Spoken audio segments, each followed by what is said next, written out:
నమస్తే మోజో టీవీకి స్వాగతం. నేను సుధా. బులెటిన్ల ముందుగా హెడ్లైన్స్.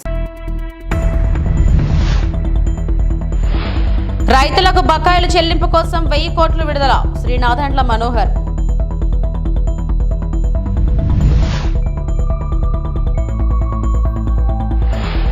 వైఎస్ఆర్ 75వ జయంతిని ఘనంగా నిర్వహించాలి. మాజీ మంత్రి పేర్ని నాని. పట్టిస్తే వారికి రివార్డు. 100 రోజుల్లో కట్టడికి యాక్షన్ ప్లాన్. హోంమంత్రి అనిత. భారత అథ్లెట్లు రాబోయే ఒలింపిక్ క్రీడలు 2024 కోసం ప్యారిస్ కు బయలుదేరడానికి సిద్ధంగా ఉన్నారు. వారి నిష్క్రమణకు ముందు అథ్లెట్లు ప్రధానమంత్రి నరేంద్ర మోడీని కలిశారు. వారు రాబోయే క్రీడల కోసం వారికి శుభాకాంక్షలు తెలిపారు. ఒలింపిక్స్ కోసం ప్యారిస్ కు వెళుతున్న మా బృందంతో పరస్పర చర్య జరిగింది. మన అథ్లెట్లు తమ అత్యుత్తమ ప్రదర్శన చేసి భారతదేశాన్ని గర్వించేలా చేస్తారని నాకు నమ్మకం ఉంది. వారి జీవిత ప్రయాణాలు మరియు విజయాలు 140 కోట్ల మంది భారతీయులకు ఆశాజనకంగా ఉన్నాయి. वो जीत ही जाएगा मानने का कारण नहीं होता है. तो हमने कोशिश अपने पास जो कौशल है, अपने पास जो टैलेंट है, उस पर ही हमारा फोकस होना चाहिए और वही हमें परिणाम देता है. आपने देखा होगा कि बहुत सारे लोग बहुत कुछ आता है उनको, लेकिन एग्जामिनेशन के समय गड़बड़ हो जाती है. उनको लगता है यार याद नहीं आता है, फिर सोचता है कुछ कोरिलेट करता है, और उसका मूल कारण उसका एग्जाम पर ध्यान कम होता है. उसका मूल कारण होता है कि अगर मैं अच्छा नहीं करूंगा तो घर वाले क्या कहेंगे, अगर मैं मार्क्स कम लाए तो क्या, उसी प्रेशर में रहता है. आप चिंता छोड़ दीजिए दोस्तों, आप खेलिए अच्छा. बस अरे मेडल आते भी हैं, नहीं भी आते. దివంగత ముఖ్యమంత్రి డాక్టర్ వైఎస్ రాజశేఖర రెడ్డి 75వ జయంతిని ఈ నెల 8న ఘనంగా నిర్వహించాలని వైఎస్ఆర్ కాంగ్రెస్ పార్టీ అధ్యక్షులు వైఎస్ జగన్మోహన్ రెడ్డి పిలుపునిచ్చారు. ఆ రోజు రాష్ట్ర వ్యాప్తంగా పెద్ద ఎత్తున సేవా కార్యక్రమాలు చేపట్టాలని నిర్ణయం తీసుకున్నట్లు మాజీ మంత్రి పేర్ని నాని తెలిపారు. వైఎస్ఆర్ కాంగ్రెస్ పార్టీ కేంద్ర కార్యాలయంలో మాజీ మంత్రి పేర్ని నాని మీడియాతో మాట్లాడారు. కాంగ్రెస్ పార్టీ కుటుంబ సభ్యుడు కూడా రేపు అందరికీ కూడా వైఎస్ఆర్ కాంగ్రెస్ పార్టీ ప్రతి కుటుంబ సభ్యుడికి జూలై 8వ తారీఖు అనేది ప్రత్యేకమైన దినం. ఆ రోజు దివంగత ముఖ్యమంత్రి రాజశేఖర రెడ్డి గారి 75వ జయంతి సందర్భంగా వైఎస్ఆర్ కాంగ్రెస్ పార్టీ రాష్ట్ర వ్యాప్తంగా పెద్ద ఎత్తున సేవా కార్యక్రమాలు చేయాలని చెప్పని, ఏ మహనీయుడి స్ఫూర్తితో అయితే వైఎస్ఆర్ కాంగ్రెస్ పార్టీ ఆరంభించబడిందో అదే స్ఫూర్తిని కొనసాగిస్తూ మళ్లీ పునరంకితం అవుతూ స్వచ్ఛంద సేవా కార్యక్రమాలు చేయాలని చెప్పని, రక్తదానము చేయటమో లేదా ఏదన్నా స్కూల్లో పిల్లలకి పుస్తకాలు అందించటమో ఇలాంటి, లేదా ఏదన్నా కాలనీల్లో లేదా రహదారుల పక్కన చెట్లు నాటమో ఇట్లాంటి సేవా కార్యక్రమాలు ఎంచుకుని చేయవలసిందిగా వైఎస్ఆర్ కాంగ్రెస్ పార్టీ కుటుంబ సభ్యులందరికీ కూడా వైఎస్ఆర్ జగన్మోహన్ రెడ్డి గారు నిర్ణయం తీసుకోవడం జరిగింది. కాబట్టి ప్రతి ఒక్కరూ కూడా మన రాష్ట్ర అధ్యక్షులు జగన్మోహన్ రెడ్డి గారి ఆలోచన మేరకు ప్రతి వైఎస్ఆర్ కాంగ్రెస్ పార్టీ కుటుంబ సభ్యుడు కూడా స్వచ్ఛంద సేవా కార్యక్రమాల్ని జూలై 8 దివంగత ముఖ్యమంత్రి రాజశేఖర రెడ్డి గారి జయంతి ఉత్సవం సందర్భంగా ఆచరించాలని చెప్పని ప్రతి ఒక్కరిని కూడా కోరుకుంటూ, అలాగే రాజశేఖర రెడ్డి గారి యొక్క జయంతి ఉత్సవం ద్వారా స్వచ్ఛంద సేవా కార్యక్రమాలను చేస్తూ ప్రజలకి పనికొచ్చే కార్యక్రమం చేస్తూ మరొకసారి ఆ మహనీయుడి యొక్క ఆశయాల్ని, ఆయన రాజకీయాల్లో ఆయన జీవించిన తీరుని స్మరించుకుంటూ మరొకసారి గుర్తు చేసుకుని పునరుత్తేజంతో పనిచేయడానికి, ప్రజాసేవ చేయడానికి అడుగులు వేస్తామనేది ఆ రోజు ప్రతి ఒక్కరం భావించి ఆ కార్యక్రమాలు చేయమని చెప్పని వైఎస్ఆర్ కాంగ్రెస్ పార్టీ తరఫున ప్రతి ఒక్క కుటుంబ సభ్యుడిని కోరటం జరుగుతుంది. ప్రజాస్వామ్యాన్ని పాతరేసిన పిన్నెళ్లతో జగన్ రెడ్డి ములాఖత్ కావడంతో ఆంతర్యం ఏంటి? టీడీపీ రాష్ట్ర అధ్యక్షుడు పాల్లా శ్రీనివాసరావు యాదవ్ మీడియా సమావేశం. ఎన్టీఆర్ భవన్ అమరావతి నుండి ప్రత్యక్ష ప్రసారం. కానీ ఈరోజు జగన్మోహన్ రెడ్డి గారు ఆయనకున్నటువంటి నేర చరిత్రని మరొకసారి నిరూపించుకుంటూ ఒక నేరస్తుడిని వెళ్ళి పరామర్శించడం చాలా సిగ్గుచేటని చెప్పి ఈ సందర్భంగా తెలియజేస్తున్నాం.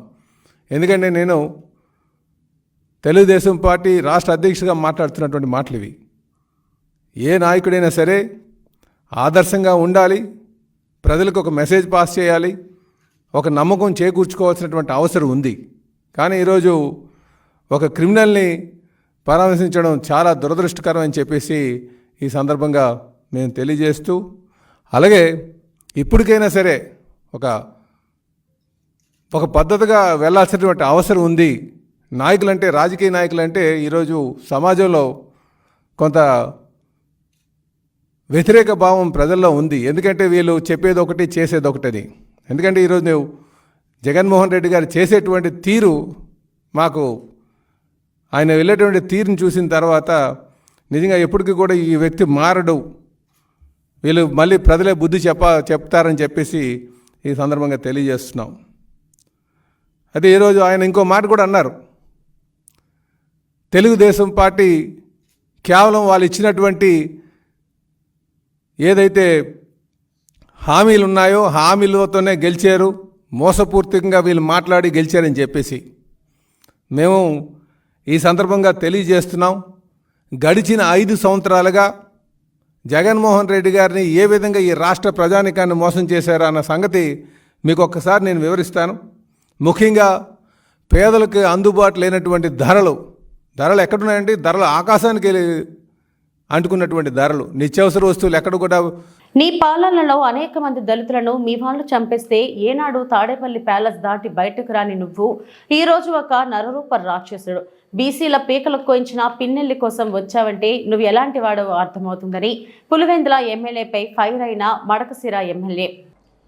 సొంత బాబాయిని గొడ్డలితో నరికించి చంపించిన పులివెందుల ఎమ్మెల్యే గారికి పిన్నెల్లి రామకృష్ణారెడ్డి లాంటి నటోరియస్ క్రిమినల్ మంచి వ్యక్తిగా కనిపించడం పెద్ద ఆశ్చర్యపోవాల్సినటువంటి అంశమేం కాదు.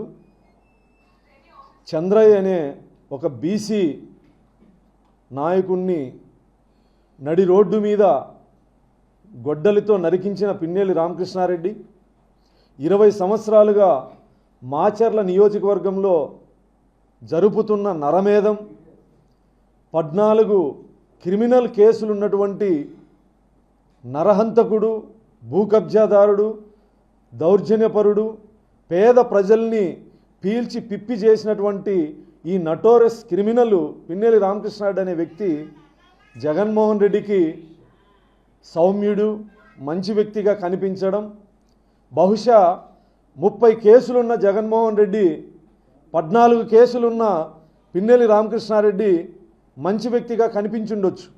30 కేసులు లేవు కాబట్టి. జగన్మోహన్ రెడ్డి గారు ఈరోజు ప్రజాస్వామ్యం గురించి, కక్ష సాధింపుల గురించి మాట్లాడుతూ ఉంటే చాలా హాస్యాస్పదంగా ఉంది. నిజంగా చంద్రబాబు గారిది కక్ష సాధింపు చర్యలైతే పిన్నెల్లి రామకృష్ణారెడ్డి లాంటి నరరూప రాక్షసుణ్ణి మాచర్ల పట్టణంలో పోలీసులు నడి బజారు మీద బట్టలూడదీసి కొట్టి ఊరేగిస్తూ అరెస్ట్ చేయాలి.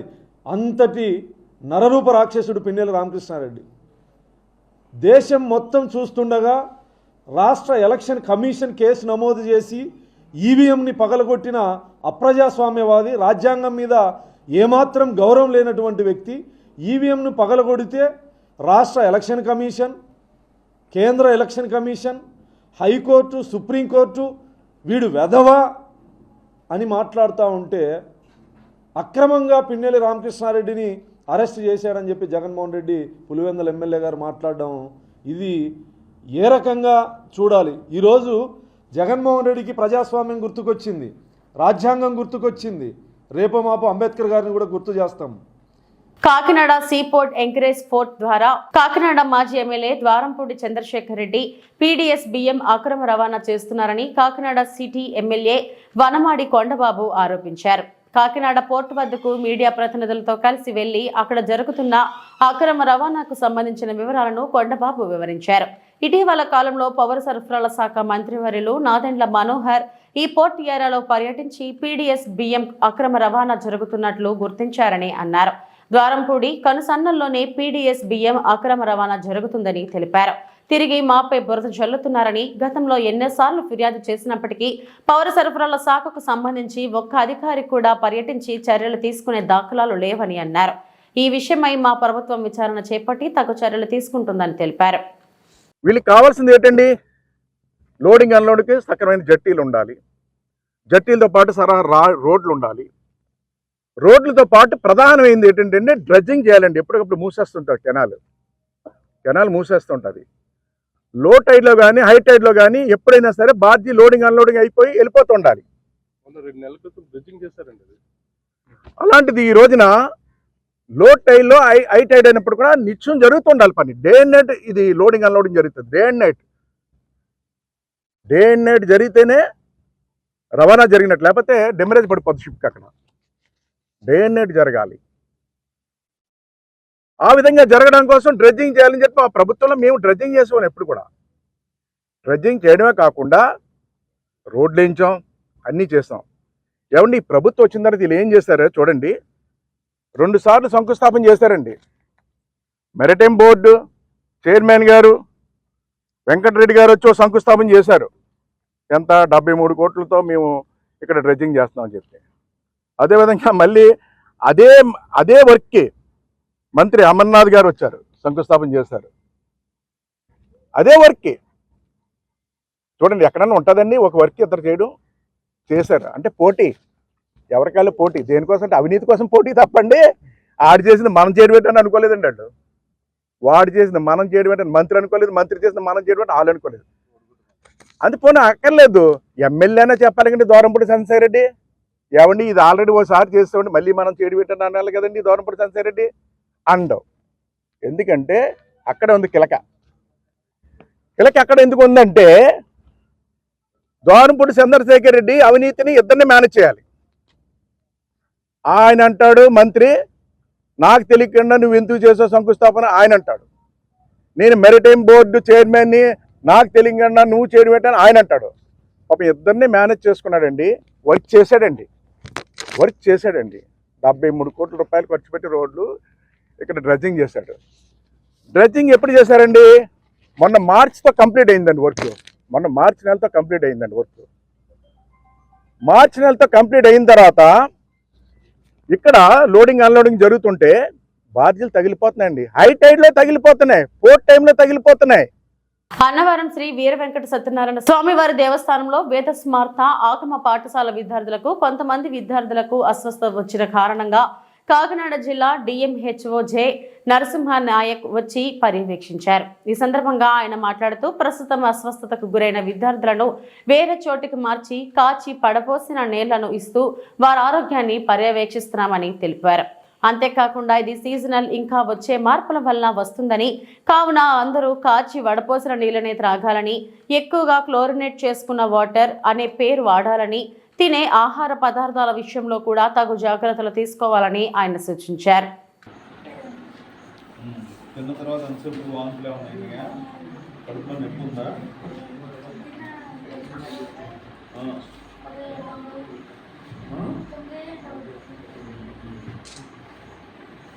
బాగానే ఉందా? మీకు ఎలా ఉంది? ఎన్నైనా విరోచనాలు?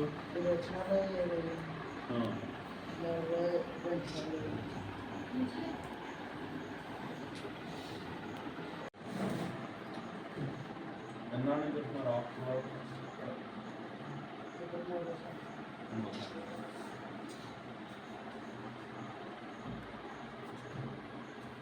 నేను కాదు కదా తగ్గిపోతుంది అన్నా కూడా.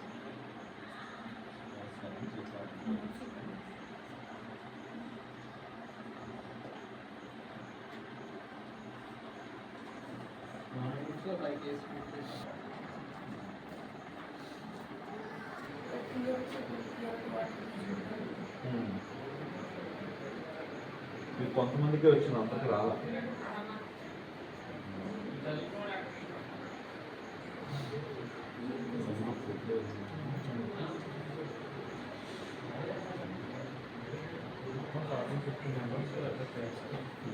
అందులో 5 మెంబర్స్ మామూలుగా ఇంజెక్షన్స్ సబ్సిడీ అయిపోయింది.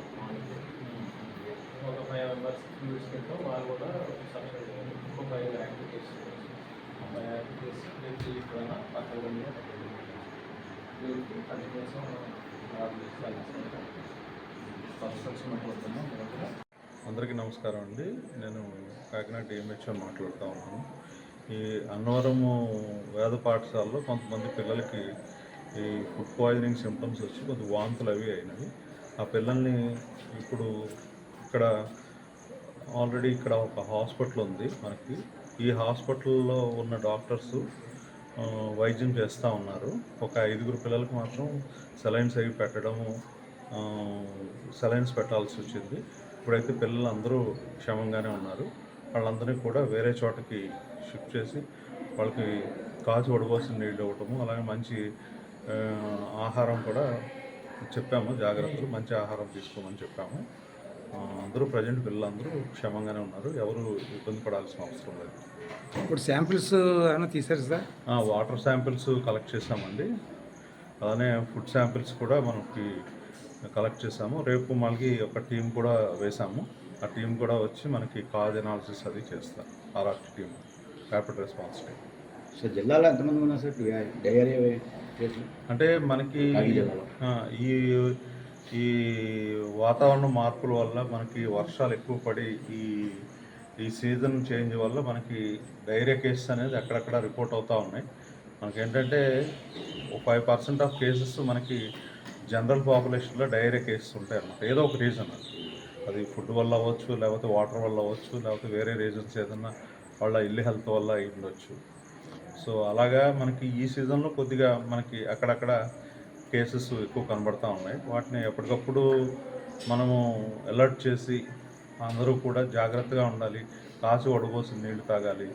వేడివేడి ఆహారం అప్పుడు వండింది తీసుకోవాలి. స్టోర్డ్ ఫుడ్ అనేది ఎవరు తీసుకోవద్దు. అలానే ఎన్వి కూడా అవాయిడ్ చేయండి ఈ కాలంలో కొద్ది రోజుల పాటు అని పబ్లిక్ అందరికీ తెలియపరుస్తాము. అలానే వాటర్ జాగ్రత్తగా కాచి వడబోసిన నీళ్లు తాగడం. Chlorinated water is well always మనకి. అది కూడా మనకి ఆర్డబ్ల్యూఎస్ తోటి, పంచాయతీ డిపార్ట్మెంట్ తోటి కోఆర్డినేట్ చేసుకొని మనకి ఎక్కడైతే వాటర్ సప్లై ఉంటుందో, మాస్ వాటర్ సప్లై, ఇవన్నీ కూడా ఖచ్చితంగా క్లోరినేట్ అయ్యేటట్టు కలెక్టర్ గారి ఇన్స్ట్రక్షన్స్ ప్రకారం చేస్తూ ఉన్నాము. కోఆర్డినేట్ చేసుకొని ఈ జాగ్రత్తలు అనేది తీసుకోవడం జరుగుతాం. అవగాహన కార్యక్రమం పెడుతున్నారు సార్ ప్రతి గ్రామంలో మనకి ఇంటింటికి తిరిగి మన హెల్త్ స్టాఫ్ అందరూ కూడా అవగాహన కార్యక్రమాలు చేస్తూ ఉన్నాము. స్టాప్ డయేరియా కార్యక్రమం, ఎవరికి డయేరియా రాకూడదు, ఏ పిల్లలు డయేరియాతో చచ్చిపోకూడదు అని చెప్పేసి మనము చాలా పెద్ద ఎత్తున క్యాంపెయిన్ చేస్తూ ఉన్నాము. ఈ వ్యాధి సోకిపోయి ఎంతమంది చనిపోయారు సార్ ఈ జిల్లాలో ప్రజెంట్? లేదండి, అలాగే ఎవరు ఉన్న పిల్లలని తిరుపతి నగరపాలక సంస్థ పేరు గొప్ప ఊరు దిబ్బ అన్న చందంగా మారి అవినీతి అక్రమాలకు కేర్ ఆఫ్ అడ్రస్ గా మారినట్లు బీజేపీ నేత నవీన్ కుమార్ రెడ్డి పేర్కొన్నారు. ఆయన మాట్లాడుతూ కీలక విభాగాలైన టౌన్ ప్లానింగ్, ఇంజనీరింగ్ శాఖలలో సుదీర్ఘ కాలంగా తిష్టవేసి అవినీతిని పెంచి పోషిస్తున్న అక్రమాలకు భర్తం పట్టాలన్నారు. ప్రజలు కట్టిన ఆస్తి పన్నును పలువురు ఏటీఎం కార్డులా వాడుకున్నారని ఆరోపించారు. అవినీతికి కేర్ ఆఫ్ అడ్రస్ తిరుపతి నగరపాలక సంస్థ.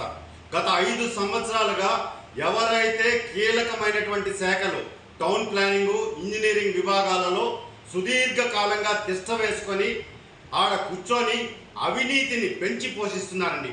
నేను ఒకటే అడుగుతున్నా, కనీసం ఆ శాఖలలో పనిచేస్తున్నటువంటి అధికారులందరినీ కూడా బదిలీలు చేయండి. అవినీతి ప్రక్షాళన జరగాలంటే బదిలీలు జరగాలి నగరపాలక సంస్థలో. ఈరోజు ఇంజనీరింగ్ విభాగం ఉంది. గత 5 సంవత్సరాలుగా ఇష్టానుసారంగా ఎంబుక్కులు రికార్డ్ చేసేశారు. ఈరోజు వినాయక సాగర్ ఎన్ని కోట్ల రూపాయలు ఖర్చు పెట్టారు. దాని మీద ఈరోజు సమాచార హక్కు చట్టం కింద తీసుకుంటాను. ఖచ్చితంగా ఈరోజు ప్రజలు ఎవరైతే ఆస్తి పన్నుల రూపంలో నగరపాలక సంస్థ కడుతున్నారో, అదేవిధంగా కేంద్ర ప్రభుత్వం స్మార్ట్ సిటీ నిధులు ఇచ్చిందో దానిని ఏటీఎం కార్డులాగా ఇష్టానుసారంగా వాడేశారండి. ఒక పక్క ఆఫ్కాన్ సంస్థ ద్వారా అనేక లింక్ రోడ్లు ఏదైతే ఫ్రీ లెఫ్ట్ ఉన్నాయో వాళ్ళ దగ్గర పనులు చేయించుకొని ఎంబుక్కులన్నీ కూడా మున్సిపాలిటీలో రికార్డ్ చేసుకొని దొంగ బిల్లులు డ్రా చేసేశారు. అవన్నీ కూడా ఉన్నాయి సమాచారాలు. ప్రతిదీ కూడా పేపర్ మీద తీసుకుంటున్నాము. నేను ఒకటే చెప్తున్నా, దయచేసి ఇంజనీరింగ్ విభాగంలో అవినీతి తిమింగలాలు ఉన్నాయి. వాళ్ళ గతంలో ఎక్కడెక్కడ పనిచేశారో వాళ్ళ ట్రాక్ రికార్డ్ చూడండి. జీతాలు కూడా తీసుకున్న సందర్భాలు లేవు కొంతమంది.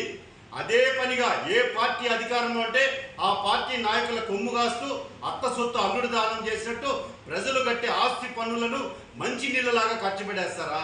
ఈరోజు రోడ్లు చూస్తుంటే ప్రజలు నవ్వుకుంటా ఉన్నారు. ఈరోజు పరిపాలన పూర్తిగా గత 5 సంవత్సరాలుగా గాడి తప్పిపోయింది. దానికి ప్రధాన కారణం సుదీర్ఘకాలంగా అధికార బలంతో పలుకుబడితో ఒకే చోట తిష్ట వేసినటువంటి నగరపాలక సంస్థల్లోని ఆ శాఖలని ప్రక్షాళన చేయండి. టౌన్ ప్లానింగ్ అధికారులు, అయ్యా మీరు పోయి ఫుట్పాత్ల మీద ఆక్రమణలు తొలగిస్తున్నారు. మీరు తొలగించాల్సింది కమిషనర్ గారికి నేను చెప్తున్నా. మీరు వస్తారంటే నేను చూపిస్తా. తిరుపతిలో అక్రమంగా కట్టినటువంటి గత వైసీపీ ప్రభుత్వం రైతుల నుంచి ధాన్యం కొనుగోలు చేసి వారికి డబ్బులు చెల్లించకుండా వదిలేసిన పాత బకాయిలను కొత్తగా అధికారంలోకి వచ్చిన కూటమి ప్రభుత్వం చెల్లిస్తుంది. గత వ్యవసాయ సీజన్లో సేకరించిన ధాన్యానికి 1659 కోట్లకు పైగా బకాయిలు చెల్లించాల్సి ఉండగా అందులో తొలి విడతగా 1000 కోట్లను కొత్త ప్రభుత్వం విడుదల చేసింది. ముందుగా ఏ రైతుల నుంచి ధాన్యం సేకరించారో ఆ క్రమంలోనే బకాయిలు చెల్లిస్తామని రాష్ట్ర పౌర సరఫరాల శాఖ మంత్రి నాదెండ్ల మనోహర్ తెలిపారు. రాష్ట్ర వ్యాప్తంగా సుమారు 50,000 మంది రైతులకు బకాయిలు చెల్లిస్తున్నామని వివరించారు. మిగిలిన 659 కోట్ల బకాయిలను కూడా త్వరలోనే విడుదల చేస్తామని చెప్పారు. విజయవాడలోని పౌర సరఫరాల శాఖ ప్రధాన కార్యాలయంలో గురువారం ఆయన మీడియాతో మాట్లాడారు. 5 ఏళ్లుగా జగన్ ప్రభుత్వం రైతులకు కూడా సకాలంలో సొమ్ములు చెల్లించకుండా 1659 కోట్ల వరకు బకాయిలు పెట్టింది. మరోవైపు సివిల్ సప్లైస్ కార్పొరేషన్లోకి వైసీపీ నేతలు చొరబడి ఏకంగా 36,300 కోట్ల మేర అప్పుల్లోకి నెట్టేశారు. గత వారం రోజుల నుంచి మీరు చూశారు, రాష్ట్ర వ్యాప్తంగా ఎక్కడైతే బియ్యం అక్రమంగా ఎగుమతులకు పాల్పడుతున్నారో, ఒక అడ్డాగా కేర్ ఆఫ్ అడ్రస్గా కాకినాడ పోర్ట్ని మార్చేశారో అక్కడ తనిఖీలు విస్తృతంగా చేశాం. ఇప్పుడు వరకు మేము చేసిన తనిఖీల్లో 35,404 మెట్రిక్ టన్నులు సీజ్ చేయడం జరిగింది. ఈ 35,404 మెట్రిక్ టన్నులు సీజ్ చేసినప్పుడు సుమారుగా చూచాయిగా 159 కోట్ల రూపాయలు దాని విలువ. ఇది బహుశా ఇది ఏ రాష్ట్రంలోనూ ఈ విధంగా జరిగి ఉండదు. ఈ ఫుడ్ మాఫియాని మాత్రం మనం ఎట్టి పరిస్థితుల్లో కూడా ఉపేక్షించే సందర్భం రాకూడదు. ఈ మాఫియా ఏ విధంగా వ్యవస్థీకరించిందో మన కాకినాడ పర్యటనలో మీరందరూ చూశారు. చాలామంది మీడియా మిత్రులు, అధికారులు కూడా మేము మొట్టమొదటిసారి మమ్మల్ని కాకినాడ పోర్ట్లో గేటు దాటి మమ్మల్ని రానిచ్చారనే విషయం చెప్పినప్పుడు నేనే ఆశ్చర్యపోయాను. ఒక అడ్డాగా మార్చేసి ఎవరిని కూడా దగ్గర రానియకుండా అక్రమంగా పేద ప్రజల డబ్బు దోచుకుని పేదవాడి పొట్టగొట్టి వీళ్ళు ఈ విధంగా ఎగుమతులు చేస్తున్నారంటే ఇతర దేశాలకి ఒక్కసారి మీరు తలుచుకుంటేనే ఆశ్చర్యపోవాలి. ఇది కేవలం కాకినాడ నగరంలో పోర్టు సమీపంలో ఉన్న గోడౌన్స్ వరకే మేము సీజ్ చేసిన విషయం. ఇది 35,404 మెట్రిక్ టన్నులు మాకు అక్కడే దొరికింది. ఇంకా రాబోయే రోజుల్లో ఈ తనిఖీలు, దాడులు ఖచ్చితంగా కొనసాగుతాయి. అనేక జిల్లాల నుంచి మాకు సమాచారం వస్తుంది. నేను ఒక భరోసా ఇవ్వబోతున్నాను. ఖచ్చితంగా ఆ మార్పు నెల రోజుల్లోనే మేము చూపిస్తాం. పబ్లిక్ డిస్ట్రిబ్యూషన్ సిస్టమ్ ద్వారా ప్రజలకు ఒక భరోసా కల్పించే విధంగా ఎవరు కూడా పొరపాటు చేయకుండా ఏ ఆశయాలతో అయితే కేంద్ర ప్రభుత్వం మాకు 39 రూపాయలకి కిలో బియ్యం మాకు ఇస్తుంటే దాన్ని కష్టపడి సరఫరా యంత్రాంగం ద్వారా 45 రూపాయల 33 పైసలు మాకు దాని ఖర్చు అవుతోంది ఒక కిలో బియ్యం. రూపాయికే కార్డుదారుడికి మేము సరఫరా చేస్తుంటే ఈ దుర్మార్గులు 8 రూపాయలకి 7 రూపాయలకి కొనుగోలు చేసి భారీ ఎత్తున ఈ స్కామ్కి పాల్గొంటున్నారు. దయచేసి రాష్ట్ర ప్రజలు కూడా ఆలోచించుకోవాలి. మీరు ఈ పొరపాటులో మీరు కూడా భాగస్వాములు కాబాకండి. ఎంతవరకు మనకి బియ్యం అవసరమో, ఏ విధంగా దాన్ని మనం జాగ్రత్తగా వాడుకోవాలో ఈ ప్రభుత్వం మీకు అందిస్తున్న కానుక ఇది. దాన్ని గౌరవించండి. ఒక రైతు పడే కష్టాల గురించి గతంలో అనేక జిల్లాల్లో పవన్ కళ్యాణ్ గారు నేను పర్యటించినప్పుడు మేము చూసాం. పంట పండించిన తర్వాత 3-4 రోజులు లారీ కింద పండుకొని మిల్లర్ల దగ్గర పోయి బతిమలాడుకోవాల్సిన పరిస్థితి తీసుకొచ్చారు ఈ గత ప్రభుత్వం. ఆ పరిస్థితి మారుతుంది. నేను మాటిస్తున్నా మీకు, రాబోయే సీజన్లో ఏ మిల్లర్ కూడా తప్పు చేయకుండా, రైతుకి ఎక్కడ ఇబ్బంది కలగకుండా, ధాన్యం కొనుగోలు విషయంలో, ఈ ప్రొక్యూర్మెంట్ విషయంలో చాలా పారదర్శకంగా కొత్త టెక్నాలజీ వాడి ప్రతి ఒక్కరికి మేలు చేసే విధంగా మా పౌర సరఫరాల శాఖ నిలబడుతుందని ఈ సందర్భంగా తెలుపుతూ, ఈ 1000 కోట్ల రూపాయలు పశ్చిమ గోదావరి జిల్లా కలెక్టర్ నాగరాణి నర్సాపురం పట్టణంలో కోతకి గురైన గోదావరి ఏటుగట్టు మండలంలోని international lace trade centre PM Lanka గ్రామంలోని డిజిటల్ శిక్షణ కేంద్రాన్ని ఆకస్మికంగా తనిఖీ చేశారు. ముందుగా గోదావరి ఏటుగట్టును పరిశీలించి పనులపై ఆరా తీశారు. వరద వస్తే గట్టు ఎక్కడ కోతకు గురి కాకుండా ముందస్తుగా పటిష్ట పనులు చేపట్టాలని ఆదేశించారు. లేస్ ట్రేడింగ్ సెంటర్లో మీడియాతో మాట్లాడుతూ లేస్ ఉత్పత్తులకు పూర్వ వైభవం తీసుకువచ్చేందుకు అన్ని చర్యలు తీసుకుంటామని, త్వరలో ప్రభుత్వానికి ఒక నివేదిక అందిస్తానని కలెక్టర్ చెప్పారు.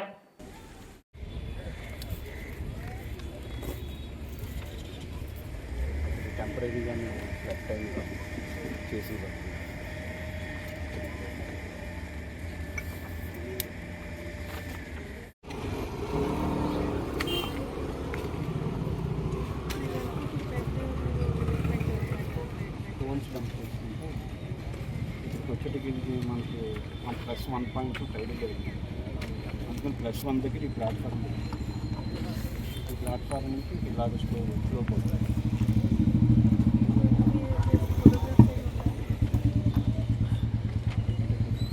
ప్రొఫైల్ మేడం మీరు ఎక్స్ట్రాగా చేశారు, అర్థమైంది అంటారు. అవును మేడం. ఏం నిలబడింది జాగ్రత్త.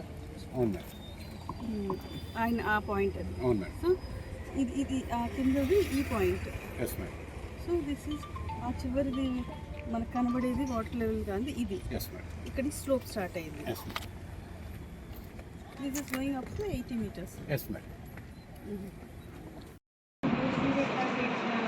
ఎగ్జాటిక్ గా చేపించుకోండి.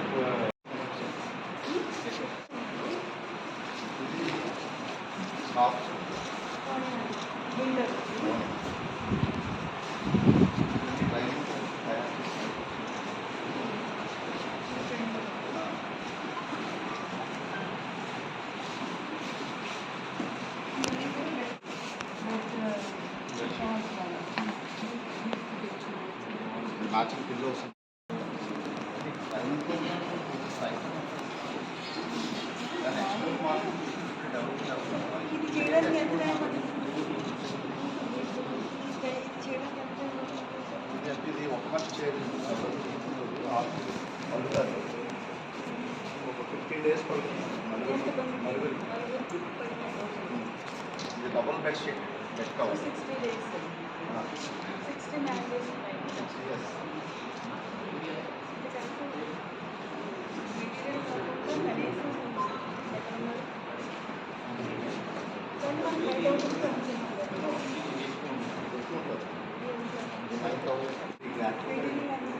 కాస్ట్ ఆఫ్ పీస్ రేట్ ఇస్తామండి వాళ్ళు. మీరు చెప్పండి, నాకు అడుగుతాను వాళ్ళకంటే. ఇందులో మెటీరియల్ కాస్ట్ ఎంత ఉంటుంది? రా మెటీరియల్ కాస్ట్ 2 kilos ఉంటుంది, 800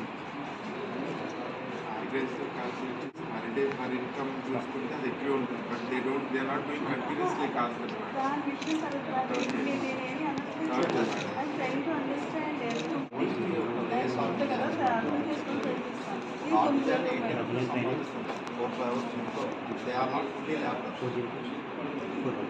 చెప్పండి, మీ జస్టిఫికేషన్స్ చెప్పండి.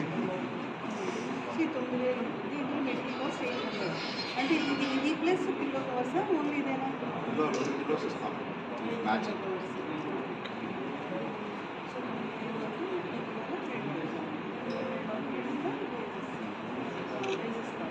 మేకింగ్ కాస్ట్ సో వాళ్ళకి పర్ డే 80 rupees ఇస్తారు.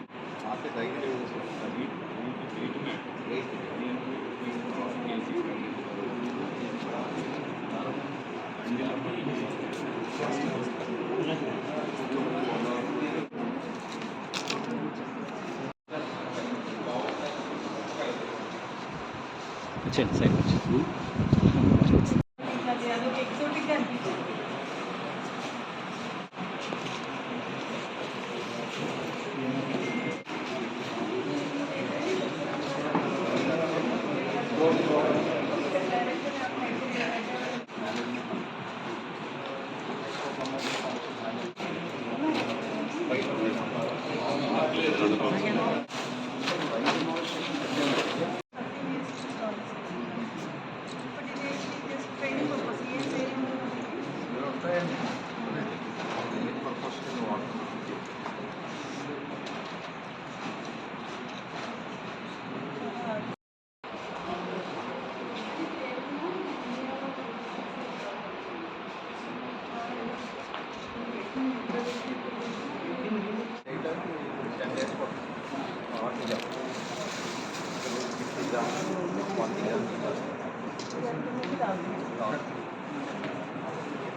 ఇవి ఇప్పటి వరకున్న బులెటిన్ విశేషాలు. నమస్తే.